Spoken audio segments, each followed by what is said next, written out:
इंसान हजारों साल से एक ही चीज को पकड़ कर बैठा है, अपनी पहचान। हम अपना नाम संभालते हैं, अपनी इमेज संभालते हैं और अपनी रिपुटेशन संभालते हैं, और कभी कभी अपने सच को खो देते हैं। लेकिन भारत की प्राचीन तांत्रिक परंपरा में एक ऐसी देवी का वर्णन मिलता है जो अपना ही सर अपने हाथ में धारण करती है। पहली नजर में ये दृश्य डरावना लग सकता है, but tantra rarely asks to be judged by the first glance, क्योंकि जो चीज देखने में सबसे कठिन लगती है, कभी कभी उसके अंदर ही सबसे गहरी बात छुपी होती है, नॉलेज छुपी हुई होती है, और वो है माँ छिन्नमस्ता जिनकी बात हो रही है। और ये कहानी है लाइफ, डेथ, एनर्जी और ईगो के बीच में छुपे हुए उस रहस्य की, जिसे तंत्रा ने हजारों साल पहले समझने की कोशिश की थी। और अगर माँ छिन्नमस्ता को जानना है कि वो कौन है, तो 10 महाविद्या में माँ छिन्नमस्ता को सेल्फ ट्रांसफॉर्मेशन, लाइफ फोर्स और अल्टीमेट सेल्फ डिसिप्लिन का आइडल माना गया है। उनका नाम 2 संस्कृत शब्दों से बना है, छिन्न यानी कटा हुआ और मस्ता यानी सर। लेकिन तांत्रिक फिलॉसफी में इसकी मीनिंग शारीरिक हिंसा नहीं है, बल्कि ईगो, अटैचमेंट और फॉल्स आइडेंटिटी से मुक्ति पाना माना गया है। और अगर इनकी ऑर्गन समझी जाए तो शाक्त परंपरा में छिन्नमस्ता माँ की सबसे प्रसिद्ध कथा मंदाकिनी रिवर के किनारे से जुड़ी हुई मिलती है। एक दिन माँ पार्वती अपने 2 सहचरियों डाकिनी और वर्णिनी के साथ मंदाकिनी में स्नान करने गई। स्नान के बाद तीनों वापस कैलाश की ओर चल पड़ी। लेकिन कुछ दूर जाने के बाद डाकिनी और वर्णिनी ने बहुत ही कोमल और विनम्रता से कहा, माँ हमें बहुत तीव्र भूख लगी है। तो पार्वती जी मुस्कुराई और बोली, थोड़ा और रुक जाओ, जल्दी ही भोजन मिल जाएगा। दोनों ने कुछ देर और इंतजार किया, लेकिन उनकी भूख और बढ़ती गई। एक बार फिर उन्होंने माँ से बोला कि जगत जननी, हम और इंतजार नहीं कर सकते।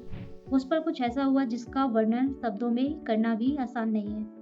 बिना किसी हिचकिचाहट के माँ पार्वती ने अपने दाहिने हाथ में तलवार उठाई और एक ही बार से अपना मस्तक अपने शरीर से अलग कर दिया, और उसी समय उनकी गर्दन से 3 रक्त धाराएं फूट कर निकल गई।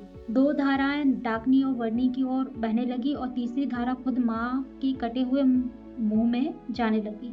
उस दिव्य टाइम में, यानी उस टाइम में पार्वती का वही अद्भुत रूप माँ छिन्नमस्ता के नाम से प्रसिद्ध हुआ, या हम लोग जानते हैं। पहली बार इस कहानी को सुनने पर ये एक इम्पॉसिबल सैक्रिफाइस लग सकता है, बट तांत्रिक ट्रेडिशन आज का डिफरेंट क्वेश्चन, क्या एक देवी को वास्तव में खून की जरूरत थी? क्या ये घटना वैसे ही हुई थी जैसे दिखाई देती है, या फिर इसके पीछे कोई और सत्य छुपा हुआ है? इस जगह से माइथोलॉजी धीरे धीरे सिंबोलिज्म में बदलने लगती है। कई तांत्रिक आचार्य कहते हैं ये कहानी सिर्फ एक हिस्टोरिकल इवेंट नहीं, ये लाइफ एनर्जी का दर्शन है। एक माँ जो अपनी संतानों की भूख को अपनी भूख से पहले रखती है, एक शक्ति जो खुद को कम किए बिना अपने अस्तित्व को बांट देती है। और शायद इसीलिए माँ छिन्नमस्ता को समझने के लिए सिर्फ उनका कटा हुआ सर देखना काफी नहीं, हमें देखना होगा कि उनके हाथों से ज्यादा उनके इस त्याग का अर्थ क्या था, और वही अर्थ छुपा है उन 3 रक्त धाराओं में।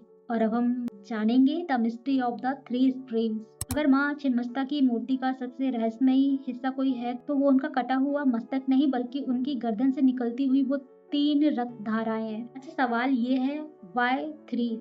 एक ही धारा क्यों नहीं? और माँ खुद भी उस रक्त को क्यों पी रही है? तो शाक्त और तांत्रिक ट्रेडिशन इसी दृश्य को सिर्फ शारीरिक रूप से नहीं देखती, उनके लिए एक लाइफ फोर्स का प्रतीक है। वही शक्ति जो हर जीव के अंदर सांस बनकर चलती है, जो हर धड़कन में धड़कती है, और जिसके बिना जीवन का कोई अस्तित्व नहीं है। कई तांत्रिक व्याख्याओं के अनुसार ये 3 धाराएं, इरा, पिंगला और सुषमा, नाड़ी का प्रतीक है।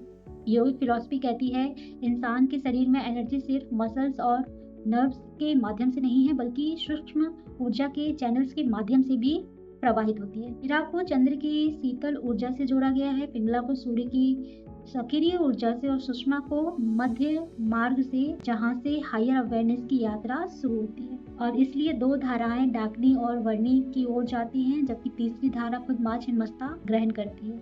ये सिर्फ देने की कहानी नहीं, it is the story of perfect balance. जो शक्ति दुनिया को पोषित करती है, वही अपने अस्तित्व को भी संतुलित रखती है, क्योंकि जो खुद को पूरी तरह खाली कर दे, वो किसी और को कब तक दे पाएगा। शायद इसलिए माँ छिन्नमस्ता हमें सिखाती है true sacrifice is never self-destruction, it is the wisdom of giving without losing your own soul. But अगर उनकी मूर्ति को ध्यान से देखा जाए तो उसमें एक और मिस्ट्री कि छिन्नमस्ता अकेले नहीं खड़ी, उनके साथ डाग्नी और वर्णी भी हैं।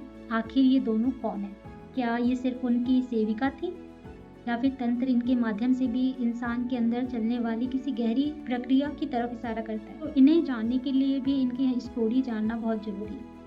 कहते हैं जब भी छिन्नमस्ता की प्रतिमा देखी जाती है, ज्यादातर नजर उनके कटे हुए मस्तक पर होती है या जाती है, लेकिन तांत्रिक ट्रेडिशन कहती है कभी कभी जो सबसे कम दिखाई देता है वही सबसे ज्यादा महत्वपूर्ण होता है। माँ के दोनों तरफ खड़ी हैं डाकनी और वर्णी। ट्रेडिशन शाक्त टेक्स्ट उन्हें माँ की योगिनियां बताते हैं, लेकिन तंत्रा इन्हें सिर्फ साथ खड़ी दो शक्तियां या स्त्री के रूप में नहीं देखता है। They are expression of the same divine energy. कई तांत्रिक आचार्य के अनुसार डाकनी और वर्णी शक्ति के दो अलग अलग प्रवाहों का प्रतीक है। एक ऊर्जा जो बाहर की दुनिया में क्रिया करती है और दूसरी जो अंदर की यात्रा को सहारा देती है। दोनों माँ से ही पोषण पाती है। ये दृश्य हमें एक बहुत गहरी बात समझाता है। Life is sustained through circulation not position. प्रगति किसी चीज को रोक कर नहीं रखती, नदी बहकर ही नदी रहती है, याद रखिएगा। हवा चलती है तभी जीवन संभव होता है, सूरज रोशनी बनाता है तभी धरती पर जीवन पलता है। और माँ छिन्नमस्ता भी अपनी शक्तियों को रोक कर नहीं, बांट कर उसका प्रवाह बनाए रखती है। इसलिए उनका रूप हमें सिर्फ त्याग नहीं सिखाता, it's teaches the internal movement of energy. लेकिन मूर्ति का सबसे चौंकाने वाला प्रतीक अभी भी बाकी है। अगर आप ध्यान से देखोगे तो माँ छिन्नमस्ता कामदेव और रति के ऊपर खड़ी दिखाई देती है। पहली नजर में ये दृश्य और भी ज्यादा रहस्यमय लगता है।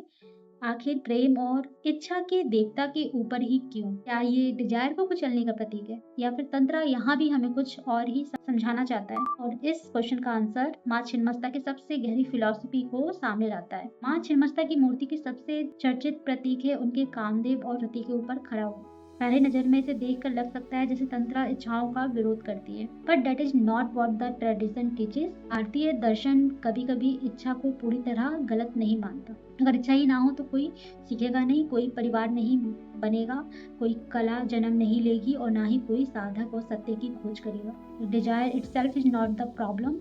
सवाल सिर्फ इतना है, हु इज इन कंट्रोल? क्या तुम अपनी इच्छाओं को चला रहे हो या तुम्हारी इच्छाएं तुम्हें चला रही है? इसलिए माँ छिन्नमस्ता कामदेव और रति को नष्ट करते हुए नहीं दिखाई गई। दे स्टैंड अबव देम, ये बहुत बड़ा अंतर है। और तंत्रा का संदेश सुपरशन नहीं, मिस्ट्री है। अपनी ऊर्जा से भागना नहीं, उसका सही दिशा में उपयोग करना।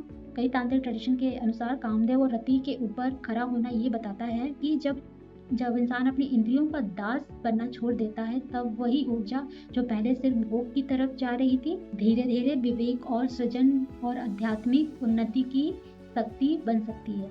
The same energy can create attachment और it can be become the force that transform a human being. इसलिए छिन्नमस्ता का रूप हमें डिजायर से लड़ना नहीं सिखाता, वो सिखाता है उनके ऊपर खड़ा होना, ना उनसे भागना, ना उनमें डूब जाना, बल्कि उन्हें समझना। और शायद इसलिए उनकी मूर्ति में एक साथ जीवन और मृत्यु, त्याग और पोषण, शांति और तीव्रता सब एक ही दृश्य में समा जाती है। क्योंकि तंत्रा के लिए the highest wisdom is not found in choosing one opposite over another, it is found in understanding the balance that holds them together. और ये ही स्टोरी है रति और कामदेव की। अब अगर छिन्नमस्ता को तांत्रिक ट्रेडिशन में जाना जाए तो शाक्त और तांत्रिक ट्रेडिशन में माँ छिन्नमस्ता को बहुत ही पावरफुल महाविद्या माना गया है। उनकी उपासना का उद्देश्य सिर्फ सिद्धियां प्राप्त करना नहीं है, बल्कि फियर, अटैचमेंट और ईगो पर विजय पाना बताया गया है। हिस्टोरिकल प्रेजेंस ये बताता है कि माँ छिन्नमस्ता का वर्णन कई तांत्रिक ग्रंथों में मिलता है, जिसमें छिन्नमस्ता तंत्रा, शाक्त परंपरा और तंत्र सारा प्रमुख माने जाती है। उनकी उपासना का प्राचीन प्रारंभ अगर देखा जाए तो ईस्टर्न इंडिया और नेपाल की शाक्त परंपराओं में भी मिलता है। एक क्वेश्चन और है कि what does Chhinnamasta teaches us today? अगर माँ छिन्नमस्ता की मूर्ति 1000 साल पहले बनी थी तो क्या उनका संदेश सिर्फ उसी युग के लिए था? Perhaps not। आज का इंसान तलवार से नहीं लड़ रहा, लेकिन उसके सामने एक अलग ही युद्ध चल रहा है। हर दिन सोशल मीडिया हमें बताता है कि हमें कैसा दिखना चाहिए। सोसाइटी बताती है कि हमें कितना सक्सेसफुल होना चाहिए और धीरे-धीरे हम अपनी असली पहचान से ज़्यादा अपनी इमेज को बचाने में जीने लगते हैं। हम लाइक्स संभालते हैं, ओपिनियन संभालते हैं, अप्रूवल संभालते हैं, लेकिन कभी-कभी खुद को संभालना भूल जाते हैं। Perhaps this is where Chhinnamasta becomes deeply relevant। उनका मैसेज सिर्फ इतना नहीं है कि ईगो को छोड़ दो, बल्कि हर रोज़ खुद से भी क्वेश्चन पूछो, जो फैसला आप आज ले रहे हो या मैं ले रहा हूँ, क्या वो मेरे सच से आ रहा है या सिर्फ लोगों की नज़रों में अच्छा दिखने की चाहत से आ रहा है? और शायद इसी में छिन्नमस्ता का सबसे बड़ा संदेश छुपा होता है। जब इंसान अपने अहम का बोझ उतार देता है, तभी उसके अंदर की जीवन शक्ति अपने सबसे शुद्ध रूप में बहना शुरू कर देती है और वहीं से उनकी असली यात्रा शुरू होती है। और शायद इसलिए माँ छिन्नमस्ता का रूप पहली नज़र में हमें हिला देता है, ताकि हम सिर्फ उनकी मूर्ति को ना देखें, बल्कि अपने अंदर भी झाँक कर देखें। This is the Chhinnamasta.